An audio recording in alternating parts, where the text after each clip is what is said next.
Cavin Elizabeth, a wedding film photographer based in San Diego, available worldwide. Today I thought I would do a video that gives you guys a little bit of a look into how photographers might set their prices. Now, if you're one of those people who thinks photographers' prices are always ridiculous, then maybe leave, okay? I am doing this video for people who value photography and want to know what goes into it, not that they want to tear it apart, but that they're just interested in how it works. So for me, I have always wanted to make sure that I am profitable. That is the main thing. Okay, so the first part of pricing is making sure that all of your expenses are covered and more so. So I, for a wedding day, have a lot of expenses, especially because I shoot film and I choose to do that. So my film, I have to buy the film. I have to shoot the film, which is the free part, and then I have to ship the film to my lab, which is in Irvine, so it's about an hour and a half away, and then I have to pay for the lab to develop it and scan it.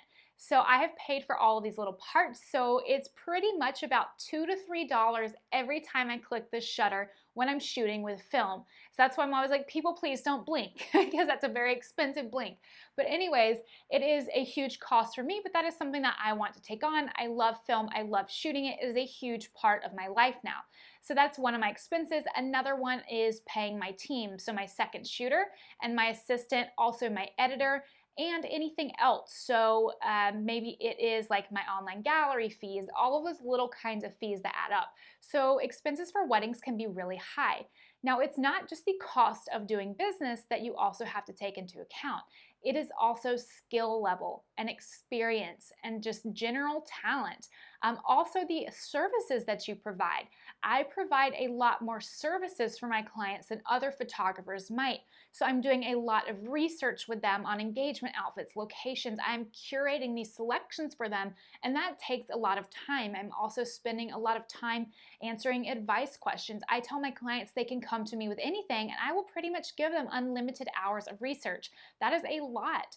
I will look into certain things for them. I will find them outfits. I will find them different sort of tuxedo options for the wedding. Now, if they have a planner who is a full service planner, they can help with this sort of thing. But if my clients are wanting to know whether they should do this or that, or if they need help with something that really relates back to their photos, I'm providing that service. So I'm typically spending at least 40 hours with every client. So it's not just my hard costs that have to be compensated, it's also my time. My time to me is very valuable. There's only so much of it that I have to give, so I have to charge accordingly for that.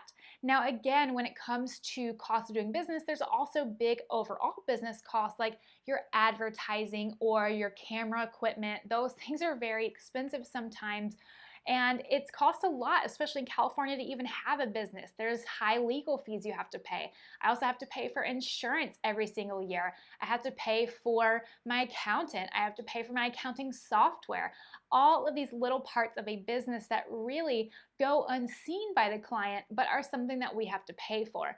Now, there comes a point where all of your costs are covered and you are simply just getting better and better. You're more sought after, supply and demand. So that's where you start charging more and more and more. Now, although I've added on film to my business, my other expenses have for the most part stayed the same, but my costs have gone up again because of supply and demand, because I'm adding more services to my clients' lives and to their collection that they purchased. Even though they're not technically paying for those, I'm offering more value to them. So I'm spending more time with them. I do have to charge more because the more time I spend with clients, the less clients I can accept and take on.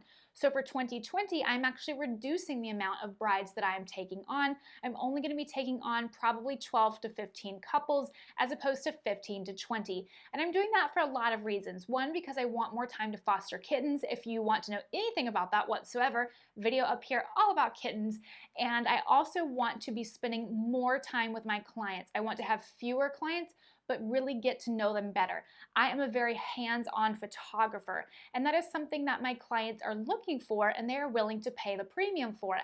But I want to take on less so that I can make each client even more appreciated, have more time to devote for them, and even to do multi-day events. So right now I'm really interested in booking clients who want to hire me for their rehearsal dinner, their wedding day, and their farewell brunch. That to me is really great because I get to know them well, and that just fits the kind of client that I'm jiving with these days, and that's just how I want to run my business. It's not to say I'm not going to take on people who only want me for their wedding day, but I'm really interested in people who are doing multi-day coverage and I get to know their friends and family better, and then also people who are doing international multi-day events. That is like my jam. I love that. I have some really fun international weddings for next year that I'm super excited about. Now, when it comes to how much you should be spending, like I hate to use the word should in terms of spending money, but this is all set by you. So this is totally up to you. I believe that the national average typically recommends about like 10 to 12% for photography. They might lump that in there with videography.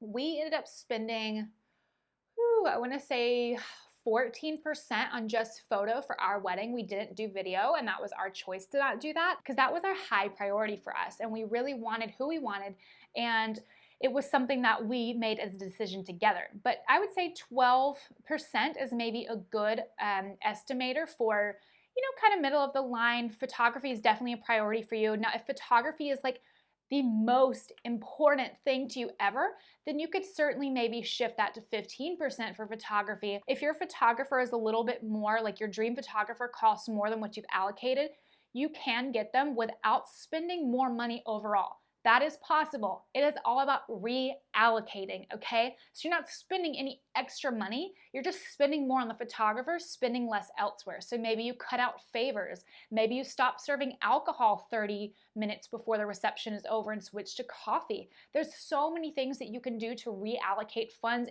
if you want that person really badly and they're a little bit more than what you had allocated for photography. So you can always shift and readjust. Everything should be based on your priorities, so you don't have to stick to those national averages. That's just a great starting place, okay? So that's what I would recommend. If photography is not a priority for you, you're probably not watching this video, but if it's really not a priority, then maybe you spend more like 8% on photography. I always think photography is hugely important. I know so many people who say, we got married and I really hate our wedding photos. I regret that we didn't hire a professional or that we didn't hire somebody better. I hear that time and time again. That and not hiring a planner or coordinator are the two biggest regrets that I hear the most from all of my married friends. Now, it's just something to keep in mind. Photos are really the only thing that you have for the rest of your life. So I know a lot of photographers use the word investment, and some brides and grooms really don't like that. And it's technically not an investment in the sense that it's something that you're going to earn money off of in the future. However, it is a one-time purchase that might be really big, but you have those photos forever. So if you start to think about it of the cost of your photos like per day for the rest of like several decades of your life, it probably gets real cheap. That's just a fun way to think about it. Again, if you don't want to spend more money on photography, you don't have to spend more money on photography. Do what you want to do. I don't care. This is just a video to let you guys know what goes into the pricing and about what you should be budgeting for photography. So for example, here in San Diego, I want to say that the average might be like high 3s to 4s. Maybe like 4,000 for photography might be the average. I am above average, but there are also people who cost twice as much as me who live here in San Diego, and there are people who are like in Santa Barbara and LA who cost like 4 or 5 times as much as I do. So you can find a photographer for free, and you can find a photographer for like $30,000. So that's just something to keep in mind. The range is absolutely huge, and just depending on what your wedding budget is and what your priorities are, you will find a great match for you. Anyways, I hope this video was interesting for you guys, gives you a little bit of a look into how photographers are coming up with their pricing. I'll see you guys next time. Bye!